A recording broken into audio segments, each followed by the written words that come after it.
To grow your business, you need an audience. And on this episode, we're going to talk to a guest that is all about helping your business get more exposure by going out there and leveraging other people's audiences. We're going to actually be talking to Adrienne Dorison, and she is an entrepreneur who is out there to help businesses double their business, help them go faster, help them grow bigger, and really get more value from their clientele and from their audience, and just build a better, more efficient, effective business. And I first heard about Adrienne when she was talking about on another podcast, talking about how to leverage a small list. So even if you have a small email list, she is able to do some big launches and big affiliate launches. And on this episode, we're actually going to dive into how she's helping other people get more exposure for their business. She's running a challenge right now that we're going to talk all about, the Exposure Business Challenge. And then we're even going to talk about her newest podcast, which is called the Pop-Up Podcast, that has a very unique strategy to it. And I'm excited to explore that a little bit more here in this episode. So let's dive on into this interview with Adrienne. Thank you so much for joining me on this episode of the podcast. Thank you for having me. I'm pumped to be here. Yeah, especially now that we can finally struggle through little tech issues that we have and jump on in. I'm excited to really talk to you just about your Expose Your Business Challenge. So I guess really briefly, for people who don't know you, haven't really heard much about you before, can you give us a brief overview of what you do with business? Yeah. So I have a corporate background in Lean Six Sigma and Scrum training, where basically I help people get better results in less time. So I work with existing businesses now to help them kind of double the results that they're getting in half the time, which is super sexy because that's what everyone wants, right? And we do that in a multitude of different ways using a variety of different tools. And a lot of it starts with becoming a better performer in your daily life, in the habits that you have, as well as utilizing things like the Exposure Business Challenge to get yourself out there in a bigger way. So that's like one of the ways that we can double your business results in half the time. I do that now with entrepreneurs, small businesses, both global and local, which is super fun for me. Yeah, no, I think that's awesome. And so let's dive right into the actual Exposure Business Challenge. Like, what is this? Why did you decide to run it? Yeah, so over the past 2 years, as I've grown my own business, I know that sharing my story, whether it's around my business or I paid off a ton of debt in a really short amount of time, whenever I've shared that story, I've reached way more people with way less energy and effort than doing like traditional list building or other strategies that you could use to grow your business. And I think that it's really important for people that believe that they have an important message to share that on a bigger scale. So the Exposure Business Challenge is all about like getting yourself out there, stretching beyond what you're essentially comfortable with, and pitching yourself to other media sources and really leveraging other people's audiences. Because I could talk all about like how to leverage your small audience, and you could do that really well. But I also think it's important to recognize that if you have no audience, or if you have a small audience, or if you have a medium-sized audience, then you need to be leveraging other people and other media outlets that have already done the legwork for you, and they've built audiences, and they're looking for stories, and they're looking for content. So let's leverage them, not use them, leverage them. Oh, no, I completely agree with that. We actually, so with a lot of our clients, one of our first things is when they come in, getting ready to launch the podcast, like one of our very first things is to actually try and get them to be guests on a bunch of other podcasts, because you have people who already like to listen to podcasts, and you're going to be talking about yours. So they're going to naturally go over and check it out. So yeah, I think that's absolutely perfect. There really is no better way to actually grow an audience quickly than through like jumping on other people's shows, doing different appearances like that. Yeah, it's awesome.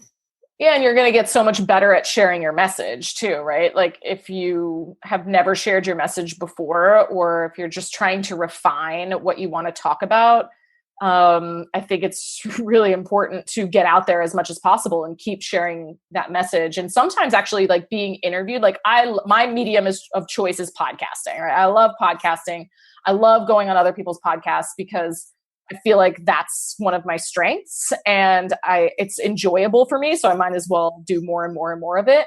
But also I feel that like when people ask me different questions versus me just, writing something or me doing a solo podcast episode or even like doing a solo Facebook Live, it helps me refine my message even more by good interviewers asking me good questions. I'm like, oh, I never thought about that. Right. Like, and you'll get like a really golden answer that you could be your core of your message or your core of your topic that you would have never gotten to on your own. Yeah. Oh, I think that's an excellent point. Yeah. Cause really it's about getting familiar with kind of your message and really understanding all the little nuances to it. I think that's great. And kind of like you were saying, like you never really figure out what is going to resonate with your audience until you're actually talking to them. Like you're never going to figure it out otherwise. No, I mean, people want to like sit in a silo and understand what their ideal clients want. They spend months creating something that they think is really amazing, and it might be really amazing, but it's not what your people wanted. So I like super harp on, talking to people, right? Like, oh, wow, such a novel idea. But I think that we can play it really safe and comfortable in the online space, even more so because we can get away with not talking to people for a very long time. And when I work with my like brick and mortar businesses or local businesses here, they have no fears about like going up to people and talking about what they do and sharing what they do and asking people, to come into their business and buy their product. And in the online space, like no one wants to talk to each other. Like if I would have called you on the phone, Nick, you would have been like, why is she calling me? Right? Like, this is weird. And my offline businesses are not afraid to do that. And I think this challenge is all about like you getting more comfortable with doing those things too. And like doing the unrequired work. Like it's not required for you to do this, but like do the unrequired work so that you go faster, right? If you want to go faster, if you want to reach more people, then you got to stretch yourself a little bit and get out of that comfort zone. So it's not necessarily easy, but it'll be worth it, right? Well, yeah, and that's the key there is you want to do the work that is actually going to get you a lot of that leverage that's going to, really optimize things and get you the most, bang for your buck, basically. So how do you, let's say somebody's brand new, never done an interview anywhere, anything like that, really barely just starting to figure out their message, what would be their very first steps they should take? I think number one, knowing who your audience is, so really understanding who those people are. And if you haven't done any market research where you talk to those people, that would be, the most important first step before you start spending a ton of time on publicity or media attention or PR or podcasts or anything like that, where you're starting to share that message. You want to make sure that you're talking about something that people care about, right? And that you are talking to the people that you care about. So really doing some market research, getting on the phone with as many people as you can. I think that we're all like 1 or 2 degrees of separation from the people that we need to talk to. So this is what happens when people, first start their business. They're like, yeah, Adrienne, easy for you to say because you have an audience. So it's easy for you to get on the phone with 15 people. And I'm like, yeah, but I started with 0 people. So what's your excuse, right? Like you have to find them, right? And you're probably, if you don't know someone, then you know someone who knows someone who needs your service. And you obviously got into this business or you are solving a specific problem because you heard someone that had this problem, right? So where are they, right? Like go talk to them. Because I don't want people like doing tons of publicity that is not necessarily worth it. So that's step number 1. And then from those conversations, you're going to hear what their questions are. You're going to hear what they want answers to. And those are the things that you're going to build your topics on, right? Like those might be the things that you have opinions on that you can share, or viewpoints, or expertise. And that's what I would want you to share in your publicity that you're going to be pitching to, whether it's podcasts or blogs or, larger media publications. And how do you help somebody figure out like which channel to go to, what types of media they should be looking for? So I think a mix is always helpful, but I always tell people like, what do you like to do? Right? Like if you hate writing, then let's not pick blogging first, right? Like if you enjoy podcasting or if you enjoy talking, then maybe podcasting is a good avenue for you because you're talking. And if that's something you're really good at, then awesome. If it's video, then maybe you know, look for some YouTube shows or some video or some local TV appearances. So I think that knowing what your gift is first, or what you're going to enjoy doing the most, then you're going to do more of it, right? Like, I love podcasting. I've probably been on over 75 podcasts because I love it. It's fun. It's easy. I can fit an hour into my day and it's done. Versus I don't do as many blogs, right? Because it takes me much longer. It's a much more, I have a lot of more resistance to sitting down and writing those things. So I noticed that about myself. I have the awareness to know that I do those a little bit more selectively. So it's not that I don't do them at all, but I would say start with the thing that feels the most fun and easiest to you. And what will happen is people are like, oh, but it's too easy, so I should pick the one that feels like a real challenge. I actually saw this in my challenge group. And I was like, let's not make it any more challenging for ourselves, right? Like, it's already going to be challenging enough to, you know, pitch yourself and create your topics and find the places that you want to pitch to and get on there and, you know, start talking about this message. Don't make it any more hard. It doesn't have to be a struggle. And I think that a lot of people think it does, right? Just because this is fun for me, Nick, doesn't mean that it's helping me grow my business and reaching your audience by me being here, right? Like, I'm allowed to have fun while I do that. So pick something that's fun first. Oh, I think that's an excellent point. Cause I know even for me, like, I can see where I will oftentimes, I should be doing this one because it's a little bit of a stretch, a little bit more out there, but no, that's an excellent point. And especially early on when you don't have a lot of that experience, you're still, like you said, you're still refining your message. You're still getting used to doing calls to action and everything like that, and to actually get it to convert. So stick to one area and really fill that out. I think that's perfect. Totally. So what are like some keys to actually make any of those media appearances truly effective? Like, what do you need to actually start getting clients, getting customers back to you and really leverage those media appearances? Yeah. So I think that making sure you're on message in terms of like what you want, the main point you want to get across to your audience, because just because you are interviewing me, Nick, does not mean that I don't have, 50% control of this interview, right? Like, I can still get my points across. I can still make sure that what I need to say happens, right? And so I think that definitely going in, not necessarily with an agenda, but with a plan of like, okay, these are the things that I definitely need to touch on.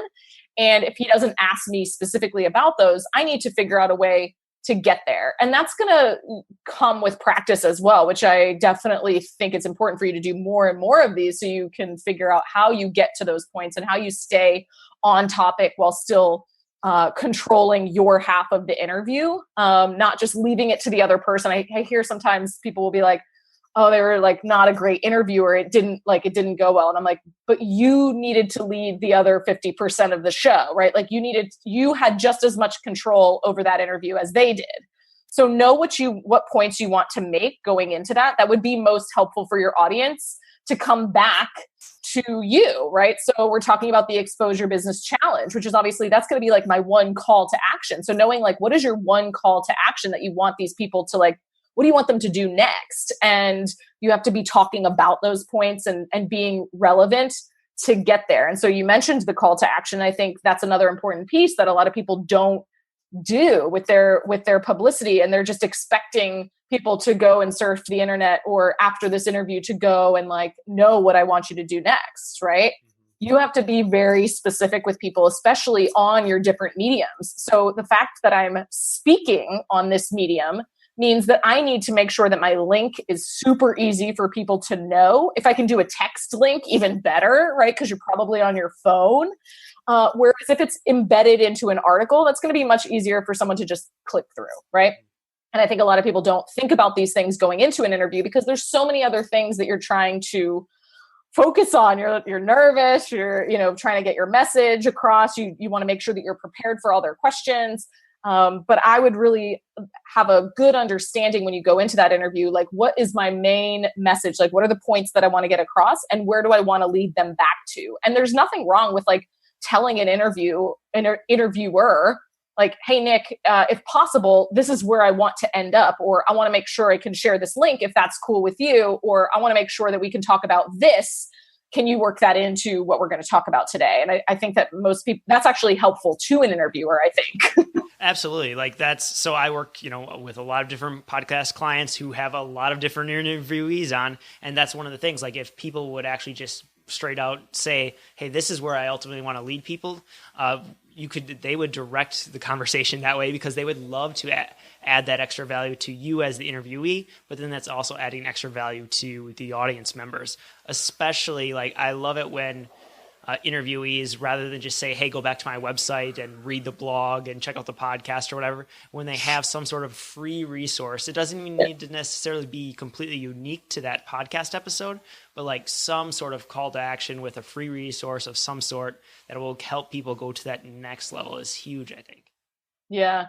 And that's like something I recommend, like whenever you're developing your pitch is like, okay, we've got these, few topics that we're going to be pitching. Know in advance, like what you want to lead them to so that you're pitching on the right things. And you either already have the resource or you're able to create one resource that works for multiple different topics and you can lead them in there really easily.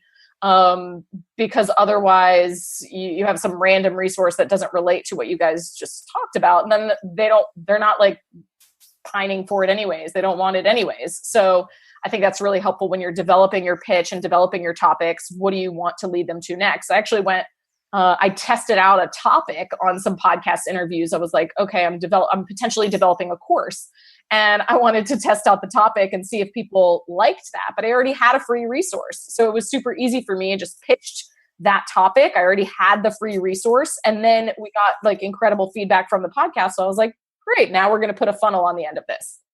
Nice. Perfect. Yeah, it's market research, free. Exactly. No, I think that's excellent. It's really ultimately what I think it does come down to is figuring out what is that overall objective that you want. Like, how do you want that funnel set up and how can you kind of guide people along the way? So they're just taking those natural little steps along the way. So that's awesome. What are some of the big mistakes you see people making when they're trying to get exposure for their business? Well, number one is like waiting until they're, knighted as an expert to get out there, right? Because a lot of people are like, oh, I can't pitch myself for that, or I can't go talk about that yet because I don't know if who they're waiting for to like come and knight them. But if you are, an expert or have a message to share or have overcome some adversity and want to share that story with people, like all of those are really important and valuable things to share with an audience. So I think that number one, I'm knighting you all right now. Like you have been knighted. You're allowed to go out there and pitch yourself on, sharing this message. So start now, even before you feel ready, because you're never going to feel ready. And then I would say the biggest mistake people make is probably getting publicity for things that aren't related to what they want people to like. It's not necessarily related to their message or what they want to be leading people towards, right? So like the wrong audience kind of people. Yeah, like wrong audience or wrong topic, like that let's just say, my dog did something amazing and got himself in the media, or I got him in the media. Like, okay, that's a media attention, but do I really want to be devoting a ton of energy to like, oh, my dog's a literacy dog and here's what he's doing in the city? Maybe I do, but that's like personal. That's not related to my business anymore, right? And I see a lot of people that go off on tangents and aren't necessarily related to positioning yourself as an expert. Now, there's definitely things that you could talk about that aren't like specific. Like when I talked about my debt freedom, that's not necessarily specific to my expertise, but it was a story that talked about how I grew my business. So it did relate to it, right? So I think that making sure your topic and your audience is relevant so that you're not wasting your time. Yeah, no, I think that's an excellent point. Because I know I hear a lot of entrepreneurs who will go talk about a bunch of random things and not necessarily tie it all together. I think that's one thing to like maybe go off on a tangent for a little while, but if you can bring it back, how it relates. Yeah, I think that's important. Because I could write an article on my dog and bring it back, right? Like that would be the key. How can I bring it back? And then it would work. Exactly. No, I think that's awesome. Well, cool. So if people want to go check out the challenge, what's the best way for them to actually go do that? they can go to adriennedorison.com/expose your business. It'll lead you right to the challenge. It's the Expose Your Business Challenge. So adriennedorison.com/expose your business, which my name is really hard to spell. So I apologize for that, but you could. We'll link it in the show notes as well too, so make it nice and easy. But so what does this challenge kind of all entail? Like, how does it kind of work? What made you, and I guess what even really decided, how did you figure out the format for it? Yeah, so we wanted to do something that coincided with a podcast, right? So we're here talking about podcasting too, right? So we have a podcast called the Pop-Up Podcast, and we just launched that. And we wanted this challenge to kind of run alongside that. So I have another podcast that, I felt it's a great podcast, but I wanted something to be more specific. So we launched a completely different podcast that is going to be seasonal, right? So each season is themed, and the Expose Your Business Challenge is meant to take people kind of to that next level beyond the podcast, right? So how can we create like more community and more action related to the topics that we're talking about? So on the Pop-Up Podcast, we're talking all about exposing your business and publicity and how to get more people to hear your message and all the things that relate to that, the fears, why it's important, some of the more surfacey level, like why you need it. And then in the challenge, we're going like one step deeper and providing some in-depth trainings on like literally how to do it, right? So now I'm like walking side by side with you for over 30 days, being like, okay, here's what you need to do first, second, third. And I'm like walking this community through the action steps that a podcast can't necessarily do on its own. No, I think that's awesome, and that's part of the reason I wanted to chat with you too. Is just like the way you're structuring everything is very unique. So I guess in terms of the podcast, just because I know our audience is going to want to dive into some of the details. Yeah, let's do it. What is like your format for just the podcast? Like, are you doing weekly episodes and then like 13 episodes, or like what is it looking like? And then when are you pulling it down and all that fun stuff?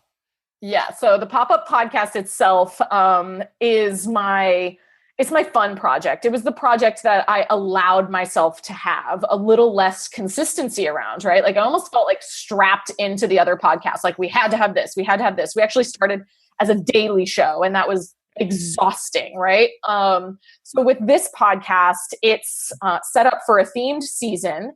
And I haven't even given an end date of the season, but it'll probably be the end of March will be the end of that season. And what we're going to do is pull all the episodes down. So, it differs from a normal podcast because we typically think of podcast episodes as evergreen. Well, it's going to be great evergreen content. And I'm really just like pulling that apart and saying, I'm not going to let it be evergreen content. I don't really care what it does to my, SEO or, I'm losing all this content that people could go find. I don't really care. Right. So I'm just saying, I'm not attached to that. I'm pulling the content down because I want people to take action. There's too much free, amazing content out there, but people are procrastinating on it because we're in this overwhelm of content actually. So how can we get people to take action? We're giving you a time frame, right? Just like a person would with a sales page. You have till X date to buy. We have till X date to listen and get results with us. And then we're pulling it down.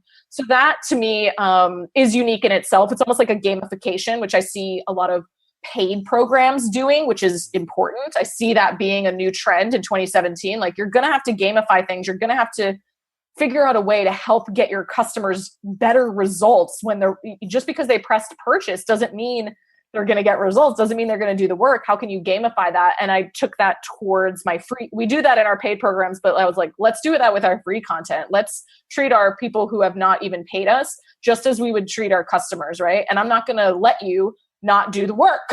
So we're taking it down and we're supporting people through that process with the community, with the trainings, with coaching calls every Monday. But with the podcast itself, there's going to be at least one episode a week, but there might be more. So I'm allowing myself to say, okay, I might post a Q&A because there's going to be like some Q&A style, almost like an Ask Pat style format, Ask Adrienne, right? Like that will be supplementary material to the normal episodes. And so those might go up just whenever I want. I'm giving myself the freedom to just put them up whenever I want, because we know that with podcasts, like, yes, consistency matters, but people are subscribed, they're going to see it. They're not necessarily like waiting for my episode on Monday morning, right? Like I don't listen to podcasts that way. So I think about that. Like whenever it's just when it's convenient to me, when I listen to a new episode, right? Oh, I'm on a walk today, so I'm going to listen to this. It's not that Nick's podcast came out this morning that I'm thinking about it. Would we like it to be that way? Sure. And some people are avid listeners like that, but yeah, and that definitely happens for sure. But yeah, doesn't happen for everything. Like I have one podcast that I can think of that I will actually listen to on the day it goes out, that I know about the time, but it just also happens to work with in the schedule of my day where like, I know I'm going to be making dinner at about that time. So let's listen to it right then. But no, I think that's really unique. And like, and it's neat. You're going to still have the same amount of subscribers. You know, your subscribers aren't going away, but you're going to be able to really promote kind of this next season, this next push. I think that's really unique. I'm excited to see how it goes. We'll definitely have you back in a while. Seasons and see what the results ultimately are.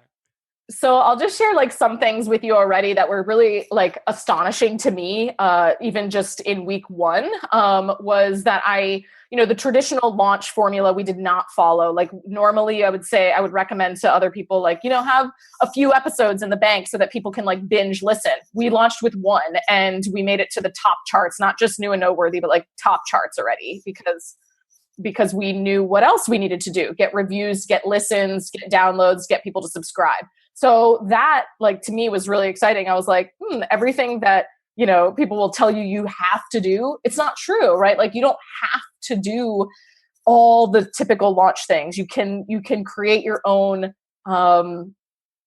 ideas and use some creative power in there to do something that feels fun and feels more purposeful, right? So I didn't want to launch with 5 episodes, so we didn't. We launched with 1, and that worked well so far. So again, we're going to pull them all down, but we're going to leave 1 up there that tells them what the next season is. So we're not pulling it down as like, we won't remove it from iTunes. We'll keep it there so that my current subscribers will know when the next season is coming and what that topical theme for the next season will be, so that anyone that finds it when we're off season, can make sure to subscribe and review. So we'll give them instructions in that mini episode that we leave up. No, I think that's awesome. So what are you planning to do then with the Facebook group? Are you going to do a whole nother challenge that's similar? Are you going to keep that group going? Like, what are your plans there? I have no idea.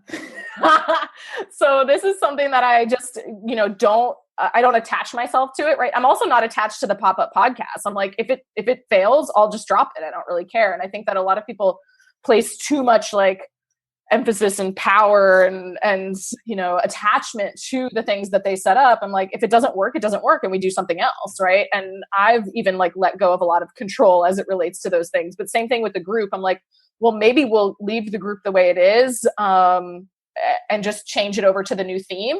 But people signed up for the Exposure Business Challenge. So I'm like, they might not be interested in the next theme. So maybe we'll start a different group. We kind of got to see how this one goes. But already we have like over 1,000 people in there over just the first week. And so, we will continue to, that's the interesting part, is like the challenge itself already started technically, but in our automation sequence, if you join at any point, you can still get all the content during those months. And then once those months are over, we will actually wrap up all that content, bundle it, and sell it. Okay. Interesting. All right. I can see where that could work really well. Because I know for me, like I have a 5-day challenge, and basically what I ended up turning it into was just simply an evergreen challenge. So like the challenge is always running, slowly adding people to the Facebook group, things like that. But I could definitely see with the way all the content's coming together, or just packaging it, making a new product. Yeah, because it's like a big challenge, right? So there's a lot of content in there. So what we'll probably do is just change it out, put like a smaller freebie in there, and then lead them down more of an evergreen funnel. Oh, I think that's awesome. So what have maybe been a few key takeaway pieces that you kind of learned, through the Exposure Business and the new podcast that you want to kind of leave our listeners with here? Don't follow anyone's rules. Take people's, take people's tips or strategies or advice and put it together in a way that feels good for you, right? Like, I think that I felt a little bit trapped by the idea of needing to be consistent or needing to tell people what days I was going to go live. Like there was something about that I was resistant to. So I just said, I'm not going to do it, and I'm going to do things a different way. So you have to show up, right? Like you have to take action, but you can do things in a way that still feel good for you. And I would say just always be thinking about like how to get your people the best results. And for this, like it was all about like how do we get our subscribers, our listeners, our community, how do we get them better results before they even pay us, right? And I think that people aren't thinking out of the box all the time. They're trying to follow the rules. They're trying to like do what someone before them has done, and that will work, but there's only so many John Lee Dumases that we can have, right? Like you got to think a little bit outside the box if you want to attract a new audience and, you know, be a thought leader, and sometimes it's risky, right? Like this was definitely like, I'm taking a chance on this, but I feel like what's the worst that could happen? It fails. Yeah. So, and like, so what? Like, right? You learned and you created some amazing content that you can then repurpose and use in other places. Like exactly. It'll be perfect. Oh, I think it's awesome. That's like so huge, right? Like just think about like, well, so what? Like what's the worst that could happen? What's the best that could happen? And then like go out and try something new and different and scary. Awesome. I think that's a perfect way to end this. So where's the best place for our listeners to find the podcast, to find the challenge, to find out more about you? Yep. They can go to adriennedorison.com/pop-up.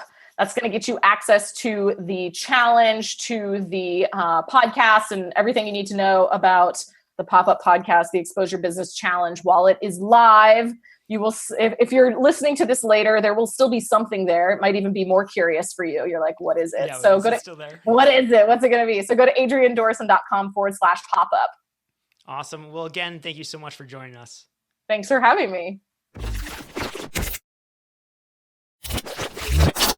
Awesome. Well, hopefully you enjoyed that interview with Adrienne. I loved it. I think there's some really key takeaways, and I just love some of the strategies that we talked about. I know for me, a few big key takeaways are just the power of actually leveraging other people's audiences, because truly that is going to be the fastest way for you to grow your audience, is actually helping to leverage other people's audience whose audiences are filled with your ideal clients. So I definitely challenge you to go there and start doing that. And I highly recommend joining Adrienne's challenge. So if you go to adriennedorison.com/exposure business, you can join the challenge there. I know I'm going through it right now. She's giving some great stuff. As we're recording this, we're just kind of diving into week 2. So I highly recommend you check it out, because you can still go and get everything for the challenge there. And it's going to really help push you to get that exposure that your business needs. And also be sure to check out the Pop-Up podcast. It's going to be a very unique strategy, like we mentioned in the episode. And I'm excited to hear from her how everything actually goes. And we get to watch it real time, see how she's adjusting her strategy on the fly, because we kind of know the behind the scenes here after this little interview. So now it's time for you to go out there, take action, and maximize both your impact and your income.